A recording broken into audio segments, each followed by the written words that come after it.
Hello नमस्कार प्यारे विद्यार्थियों। आप सभी का इस YouTube चैनल पर स्वागत है।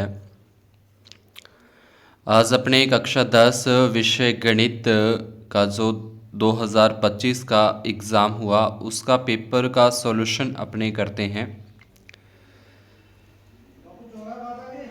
सबसे पहला अपने प्रश्न जो है कि बहुविकल्पी प्रश्न है 1 से लेके 18 तक। इसमें पहला पॉइंट था कि 400 के अभाज्य गुणनखंडों की घातों का योगफल करना है।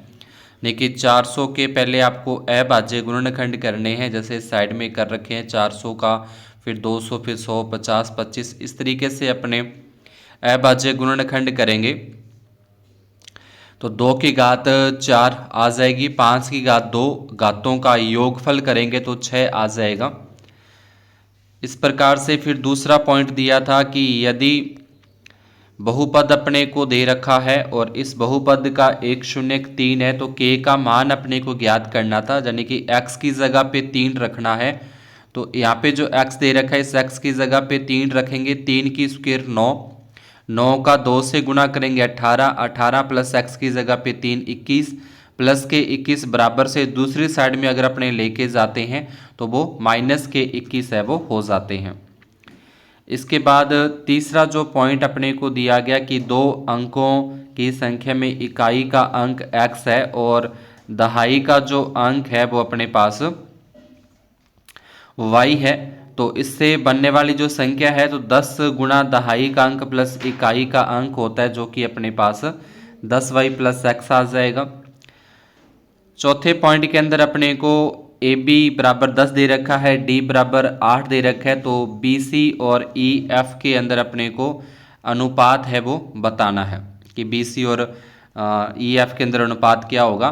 तो अपने को वैसे तो बी सी और ई एफ जो भुजा नहीं दे रखी, लेकिन ये छठी प्रश्नावली से है, समरूप त्रिभुज है। तो समरूप त्रिभुजों की जो भुजाएं होती हैं वो भुजाएं समान अनुपात में, एक ही अनुपात में होती है। तो पहले अपने 10 और 8 का अनुपात अगर निकाल लेते हैं, 10 और 8 का अनुपात निकालेंगे तो 5:4 आता है। तो वही अनुपात बी सी और ई एफ का होगा। पांचवा है मूल बिंदु 0 0 से बिंदु -3 4 की दूरी। तो 3 का स्क्वायर 9 होता है, 4 का स्क्वायर 16, 16 और 9 25, 25 का रूट आ जाएगा 5। फिर कोसेक स्क्वायर 45 और कोट स्क्वायर 45 डिग्री का मान अपने को बताना है। तो इसका जो मान है वो अपने पास 1 आ जाएगा। ठीक है, दोनों का।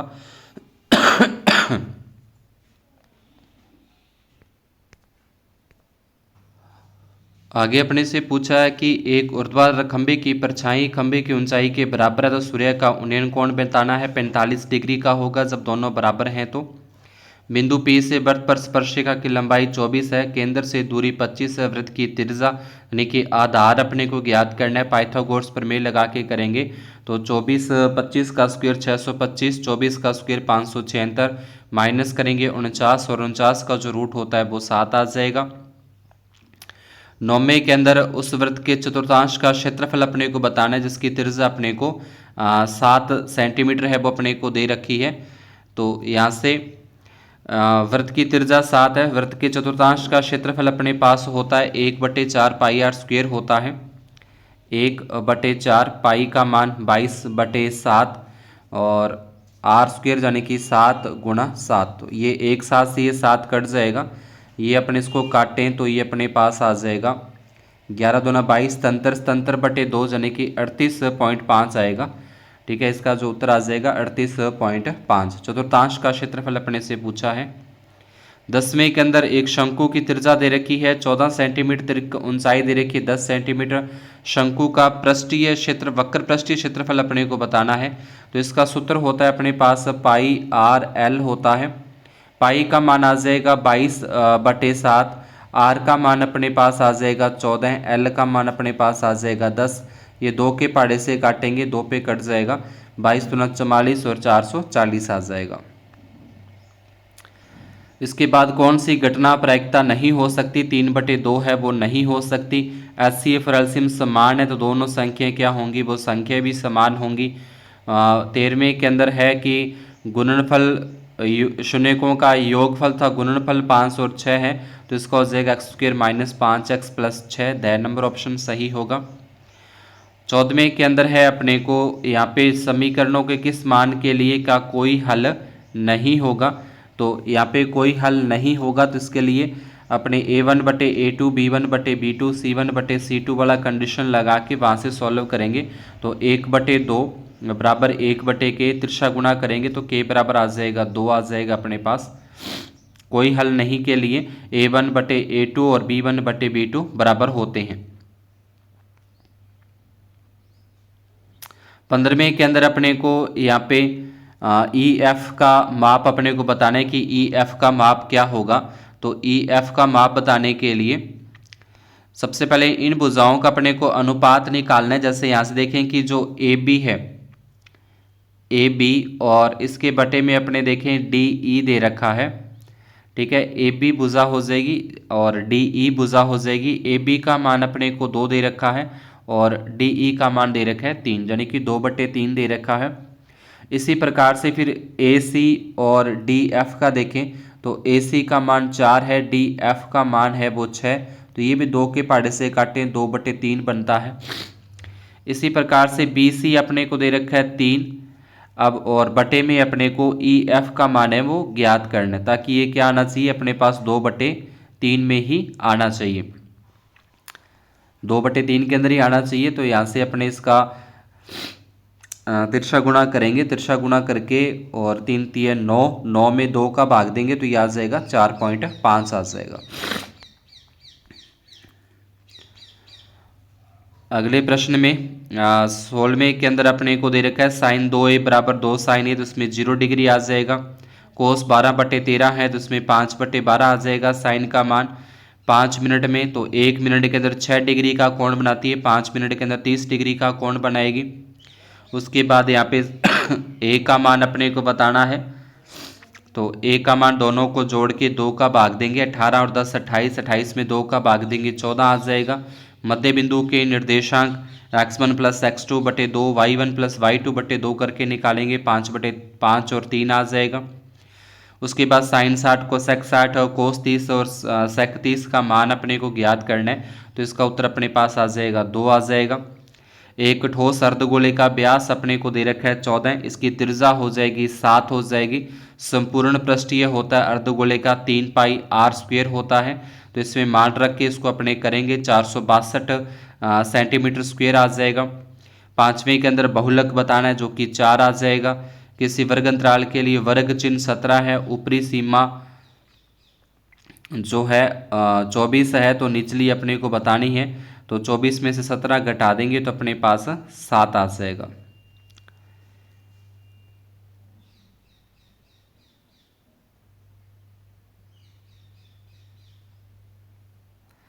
इसके बाद अति लघुतात्मक स्टार्ट होते हैं।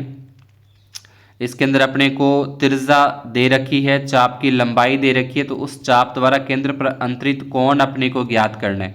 तो चाप की लंबाई का जो सूत्र अपने देखा था वो होता है, चाप की लंबाई का सूत्र की अगर अपने बात करें तो ये आ जाएगा, चाप की लंबाई को L से लिखें एक बार, वैसे चाप की लंबाई भी लिख सकते हैं। इसका सूत्र आ जाएगा πr θ और बटे 180 डिग्री होता है, तो चाप की लंबाई 22 आ जाएगी। पाई का मान 22/7, त्रिज्या अपने को दे रखी है 14, थीटा ज्ञात करना है और बटे में 180। ये 7 के पहाड़े से 14 काटेंगे 2 पाई कट जाएगा, और ये 2 से 180 काटेंगे 90, और ये 22 से 22 कट जाएगा, तो थीटा का मान है वो अपने पास 90 डिग्री आ जाएगा। दूसरा है एक घन का संपूर्ण पृष्ठीय क्षेत्रफल 864 है, इसके एक फलक का पृष्ठीय क्षेत्रफल अपने को ज्ञात करना है।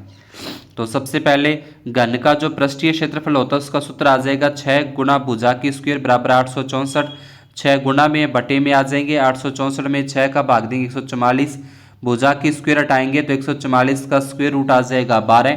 अब एक फलक है वो इसके वर्ग के आकार का ही होता है, तो वर्ग का क्षेत्रफल भुजा स्क्वायर यानी कि 144 अपना है वो उत्तर आ जाएगा। इसके अंदर अपने को माध्य ज्ञात करना था, पहले CF बनाई जाएगी, 6 में 7 जोड़ेंगे 13, 13 और 5 18, 18 6 24, 24 n/2, 24/2 12, 12 से ठीक अधिक संचय बारंबारता अपने पास 18 आती है, 18 के संगत पद का मान 7 आ जाएगा। चौथा, एक पासे को एक बार फेंकने पर 5 से बड़ा अंक आने की प्रायिकता है। तो एक पासे को एक बार फेंकने पर 5 से बड़ा अंक एक बार ही आ सकता है, इसलिए 1/6 हो जाएगी।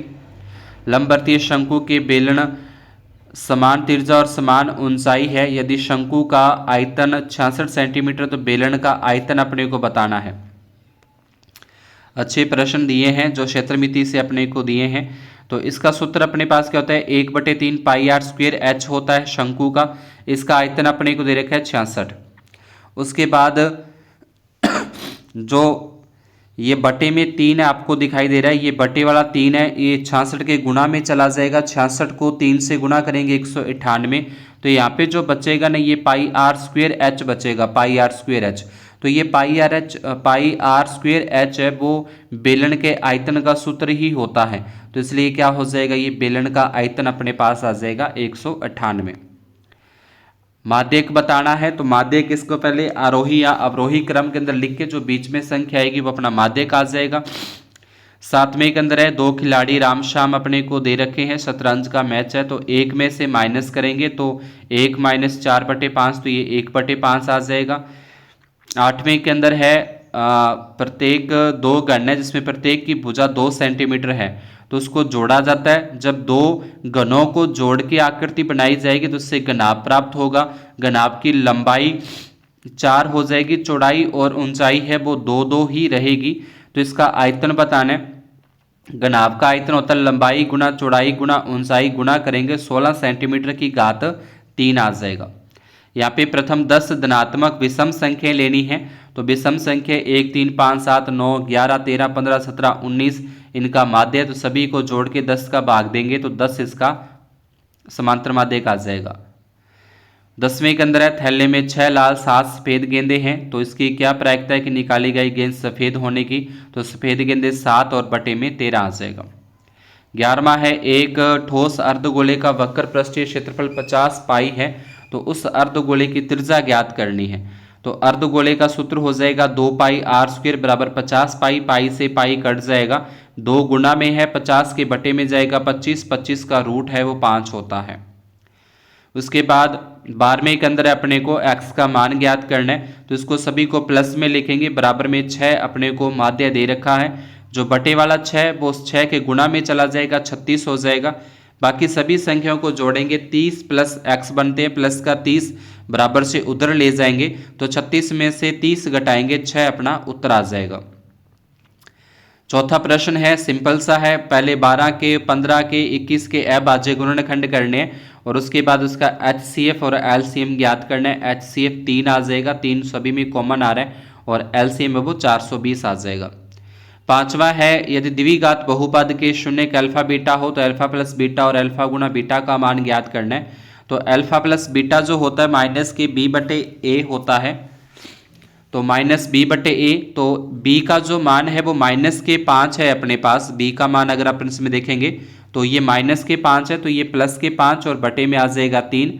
अल्फा गुना बीटा, तो अल्फा गुना बीटा का मतलब होता है c/a होता है। c का मान 9 और बटे में a का मान 3। 9 में 3 का भाग देंगे, 3 आ जाएगा। तो ये दोनों के ज्ञात हो जाएंगे इसमें, अल्फा प्लस बीटा और अल्फा गुना बीटा का। उसके बाद छठे प्रश्न के अंदर अपने को विलोपन विधि से समीकरण को हल करना है। विलोपन विधि से, तो विलोपन विधि से हल करने के लिए पहले x के गुणांक अपने एक जैसे कर दें। तो इस 3 का 2 से गुणा कर देंगे, 5 का 2 से गुणा कर देंगे, 7 से 2 का गुणा कर देंगे, ताकि x के जो गुणांक है वो एक जैसे हो जाए। उसके बाद घटाने पर निशान बदलेंगे, 6x कट जाएगा। 10y में से 1y घटाएंगे 9, 14 और 4 हो जाएंगे 18। 9 बटे में चला जाएगा, 2 आ जाएगा y का मान। ये y का मान अपने समीकरण 1 या 2 में रखेंगे। समीकरण 1 में रखने पर y का मान अपने पास आ जाएगा 2। 5 दूनी 10 इधर के हो जाएंगे माइनस के। 7 में से 10 घटाएंगे तो -3 और बटे में 3 आ जाएगा। तो -3 में 3 का भाग देंगे तो x का मान अपने पास -1 आता है। उसके बाद अपने 7वें प्रश्न के अंदर अपने को देखना है समांतर श्रेणी के अंदर अपने को। तो समांतर श्रेणी अपने को दे रखी है 7, 13, 19, 205वें पदों की संख्या ज्ञात करनी है। यानी कि इसमें a का मान तो अपने पास आ जाएगा 7, डी का मान अपने 13 में से 7 घटाएंगे 6 हो जाएगा, डी का मान अपने पास आ जाएगा 6, ए का मान 7 आ जाएगा, डी का मान अपने पास 6 और ए एन का मान हो जाएगा 205। ये सूत्र लगाया A N A plus N minus 1 D, तो ए एन का मान 205, ए का मान 7, एन माइनस 1 सेम रखा, डी का मान 6 आ जाएगा। प्लस के साथ इधर ले जाएंगे, माइनस के साथ 205 में से 7 घटाएंगे 198 बटे में आ जाएगा 6, 198 में 6 का भाग करेंगे 33 प्लस 1 ये आ जाएगा 34। आठवें प्रश्न के अंदर ये अपने छठी प्रश्नावली में से है, आधारभूत समानुपातिक प्रमेय का प्रयोग अपने को करना है और उसका प्रमेय का प्रयोग करके और अपने को ये x का मान ज्ञात करना है। तो दोनों का जो भुजाओं का अनुपात होता है वो समान बराबर होता है, तो ए डी बटे में डी बी बराबर ए ई बटे ई सी, तो उसके अनुसार इसमें मान रखेंगे x प्लस 2 बटे 6 बराबर 4 बटे 8, 4 और 8 4 के पार्टे से कट देंगे 1 बटे 2, उसके बाद तिरछा गुणा किया 2x प्लस 4 बराबर 6, प्लस के 4 इधर आके माइनस के 4 हो जाएंगे और 2 आ जाएंगे, बटे में भाग देंगे तो x का मान अपने पास 1 आता है। इसके बाद ये 9वां प्रश्न है, मिलाने वाले रेखाखंड को x अक्ष द्वारा किस अनुपात में विभाजित करता है। अनुपात अपने को ज्ञात करना है, x अक्ष दे रखा है तो अपने क्या लिखेंगे x, 0 यहाँ पे बिंदु लिया जाएगा x, 0, तो x का तो मान अपने को पता नहीं लेकिन y का मान पता है कि 0, इसलिए y वाला सूत्र यहाँ पे लगाना है। अनुपात वाला y की जगह पे 0, m1 m2 ज्ञात करने हैं। y2 का मान अपने पास आ जाएगा -2 और y1 का मान आ जाएगा 3। ये जो बटे में m1 m2 है इधर लेके जाएंगे, ये गुणा में हो जाएंगे 0, -2 का m1 से गुणा करेंगे -2 m1 और प्लस के 3 m2, ये -2 m1 बराबर से इधर लेके आए तो प्लस के हो जाएंगे और बराबर में 3 m2, तो ये m1 बटे m2 का जो मान है अपने पास 3:2 वो आ जाएगा, 3:2। 10वें प्रश्न के अंदर अपने को इसका मान ज्ञात करना था। 4 कोट 45 का मान 1 होता है, सेक 60 का मान अपने पास आ जाएगा 2 और साइन 60 का मान √3/2। इसको हल करेंगे तो अपना उत्तर आ जाएगा 3/4। 11वें प्रश्न के अंदर है, 12 मीटर एक लंबी सीढ़ी है, दीवार के साथ शिखर तक पहुंचती है, 60 डिग्री का कोण बनाती है, तो दीवार की ऊंचाई अपने को है वो ज्ञात करनी है। तो इस तरीके से एक डायग्राम बन जाएगा, ये 12 मीटर की सीढ़ी हो जाएगी, ये यहाँ पे 60 डिग्री का कोण है, लंब अपने को ज्ञात करना है, तो लंब और जो कर्ण है वो साइन थीटा के अंदर होते हैं, साइन थीटा बराबर लंब बटे कर्ण, लंब का मान तो ज्ञात करना है और कर्ण का मान अपने को दे रखा है 12, साइन 60 का मान हो जाएगा √3/2 बराबर ए बी और बटे में 12। यहाँ से तिरछा गुणा अगर करें तो ये जो 12 का गुणा हो जाएगा √3 के साथ और ये 2 है वो ए बी के साथ गुणा में तो जाएगा लेकिन यहाँ से इसके बटे में आ जाएगा, 2 के पार्टे से कटेगा 6 पे, तो 6√3 है वो जो दीवार है उसकी ऊंचाई आ जाएगी। 12वें के अंदर अपने को पहले वो प्रमेय की लाइन, प्रमेय का कथन लिखना था कि किसी बाह्य बिंदु से वृत्त पर खींची गई स्पर्शरेखाओं की लंबाइयां बराबर होती हैं, तो उस आधार पे यहाँ पे अपने को लंबाइयां बराबर करनी थी कि ए से ए पी और ए एस हो जाएगा, ए पी बराबर ए एस, फिर बी से बी पी बराबर बी क्यू, फिर सी से सी आर बराबर सी क्यू, फिर डी से डी आर बराबर डी एस। ये 4 समीकरणें बनेगी, इन चारों को अपने प्लस करेंगे, पहले इस साइड वाले को जोड़ना है फिर इस साइड वालों को जोड़ना है, सभी को प्लस करने के बाद अपने देखें कि ए पी और बी पी जो है तो ए पी और जो बी पी है वो पूरा ए बी बनाती है, इसी प्रकार से सी आर और डी आर है वो सी डी बनाती है, इधर इस तरीके से आ जाएगा। 13वां है, एक चाप केंद्र पर कोण 50 डिग्री है, चाप की लंबाई 5 है, तो वृत्त की त्रिज्या ज्ञात करनी है। जैसे पीछे भी प्रश्न आया तो उसमें थीटा ज्ञात किया था, इसमें त्रिज्या ज्ञात करवा रहे हैं, तो कुछ उल्ट के सवाल दिए हैं, सिंपल सीधे साधे सवाल इसमें अपने को नहीं दिए। तो यहाँ पे अपने को चाप की लंबाई दे रखी है, चाप की लंबाई का सूत्र पहले लगाया, पाई आर थीटा बटे 180, चाप की लंबाई 5 पाई, पाई से पाई कट जाएगा, आर का मान ज्ञात करना है, थीटा अपने को 50 दे रखा है बटे 180 है, 0 से 0 कट जाएगा, 18 जो बटे में थे वो 5 में गुणा में चला जाएगा और 5 बटे में आ जाएगा, फिर 5 से 5 काटेंगे तो आर बराबर अपने आ जाएगा 18 आ जाएगा, 18 सेंटीमीटर त्रिज्या आ जाएगी। उसके बाद समांतश्रेणी के प्रथम 15 पदों का योगफल ज्ञात कीजिए जिसका nवां पद an बराबर 3 प्लस 2n है। तो यहाँ पे अपने को तीन अलग अलग पहले a1 a2 a3 यानी कि जो समीकरण अपने को दे रखी है ना, ये नीचे जो अपने को लिख रखा है सवाल में 3 प्लस 2n, इस n की जगह पे पहले अपने 1 रखेंगे, फिर n की जगह पे 2, फिर n की जगह पे 3, अलग अलग मान रखने अपने a1 a2 और a3 के मान ज्ञात कर लेंगे। तो यहाँ से AP अपने पास बन जाएगी 5 7 9, इस तरीके से AP बन गई है। तो इसमें प्रथम पद आ जाएगा 5, सारवंत्र आ जाएगा D, n का मान है 15, SN वाला सिंपल सूत्र लगाना है, सूत्र लगा के इसमें मान रख दोगे, मान रखने के बाद 16 सोल्यूशन करोगे अपने, तो इसका आंसर आ जाएगा 185।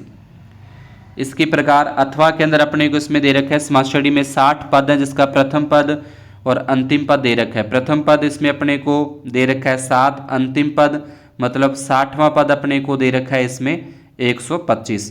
तो अंतिम पद ज्ञात करने का सूत्र लगाया an बराबर a plus n minus 1 d, ये सूत्र लगा दिया। n की जगह पे 125, a का मान 7, d का मान n का मान 60 माइनस 1 और d ज्ञात करना है। तो ये प्लस का 7 इधर लेके आएंगे, 125 में से 7 घटाएंगे 118 होते हैं, और ये 60 में से 1 घटाएंगे 59, इसके बटे में आ जाएगा। 118 में 59 का भाग देंगे, डी का मान अपने पास 2 आता है।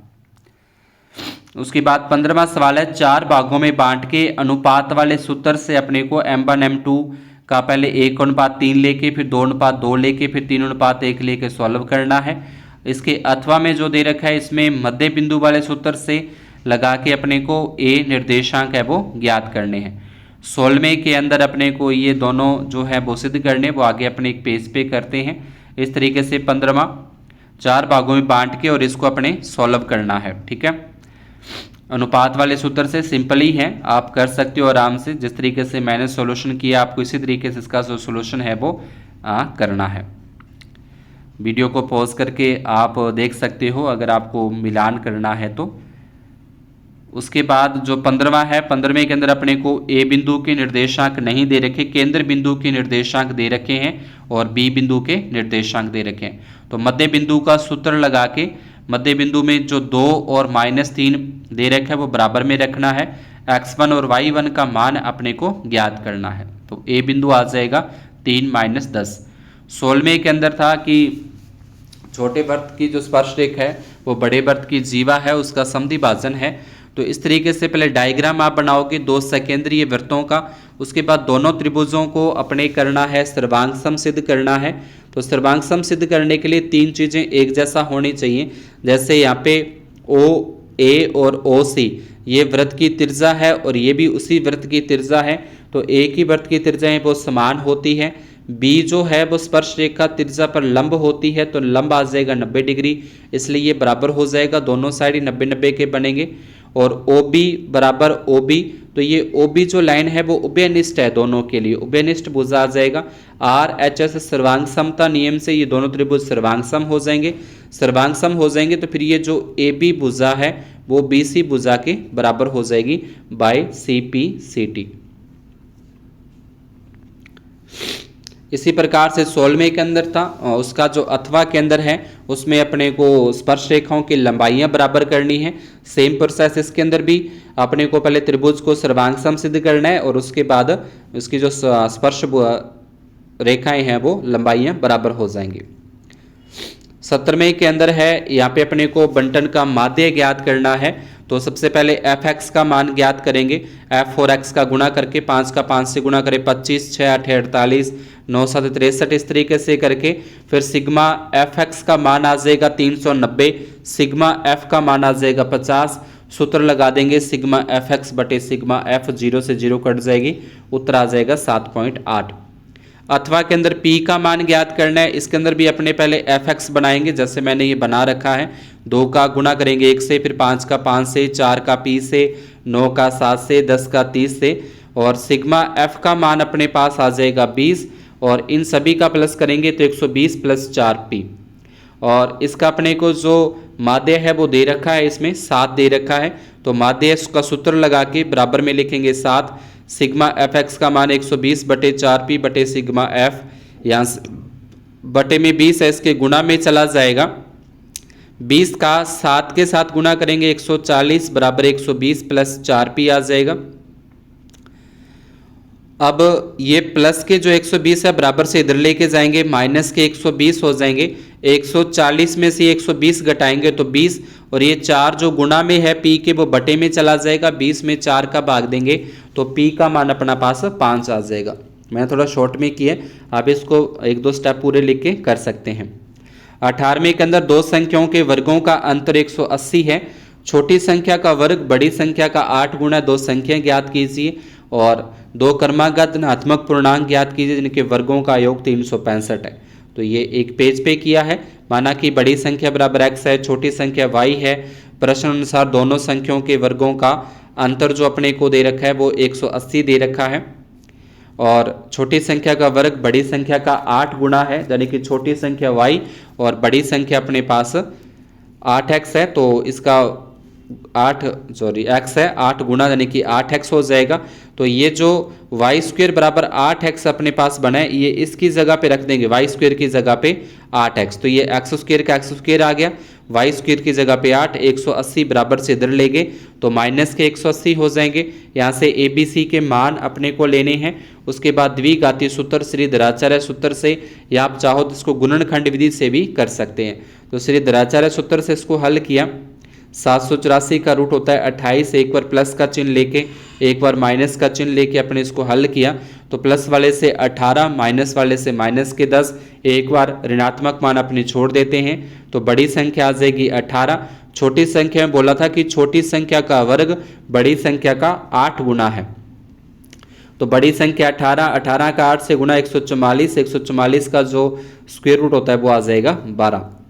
18वें के अंदर है, माना कि दो क्रमागत धनात्मक पूर्णांक x प्लस 1 है, वर्गों का योग अपने को दे रखा है 365, तो दोनों संख्याओं का वर्ग करना था। X square plus 1 plus 2x, ये इसका होल स्क्वेयर आ जाएगी। x प्लस 1 है ना, इसका अपने को होल स्क्वेयर करना है, A square plus B square plus के 2ab बराबर 365। अब एक्स स्क्वेयर ये और एक्स स्क्वेयर ये 2x स्क्वेयर हो जाएंगे, 2x प्लस 1 365 इधर आके हो जाएंगे माइनस के। इसको सोल्व करेंगे तो ये आ जाएगा 2 से भाग जा रहा है, 2 से भाग देने के बाद समीकरण थोड़ा सरल रूप के अंदर आ जाएगी, x square plus x minus 182। इसके बाद x के दो टुकड़े किए, फैक्टर किए कि जोड़ने घटाने पर तो x ही आए, लेकिन गुणा करने पर 182, तो 14 और 13 आता है। 14x में से 13x घटाएंगे तो 1x बचता है और गुणा करेंगे तो 182 होते हैं। आप चाहें तो इसको द्विघातीय सूत्र से भी कर सकते हैं, जिससे अपने ऊपर प्रश्न को सॉल्व किया है। उसके बाद इसको अपने सॉल्व कर देंगे। सॉल्व करने के बाद अपने पास ही आ जाएगा x का मान, तो अपने पास एक माइनस के 14 और एक प्लस के 13, ऋणात्मक मान छोड़ देंगे तो 13 और 14 दो धनात्मक पूर्णांक है वो आ जाते हैं। फिर 19वां है। 19वां प्रश्न थोड़ा सा बुक में इस टाइप का नहीं है, लेकिन उसी के अंदर में से थोड़ा सा सॉल्व करके अपने को दे रखा है। 1 प्लस 1 बटे में 1 प्लस साइन थीटा प्लस 1 बटे 1 minus sine theta, 1 plus sine theta और 1 माइनस साइन थीटा का अपने लघुत्तम लेंगे। उसके बाद तिरछा गुणा कर देंगे, 1 minus sign plus 1 plus sign आ जाएगा, माइनस साइन और प्लस साइन है वो कट जाएगा, 1 और 1 हो जाएंगे 2। ये सरसमीका बनती है a प्लस बी और a माइनस बी, यानी कि ए स्क्वेयर माइनस बी स्क्वेयर। ए स्क्वेयर का मतलब 1 की स्क्वेयर हो जाएगी, बी स्क्वेयर का मतलब यहाँ पे साइन की स्क्वेयर, तो 1 minus sine square theta. 1 minus sine square theta है वो कोस स्क्वेयर थीटा होता है, 2 बटे कोस का मतलब हो जाएगा सेक थीटा।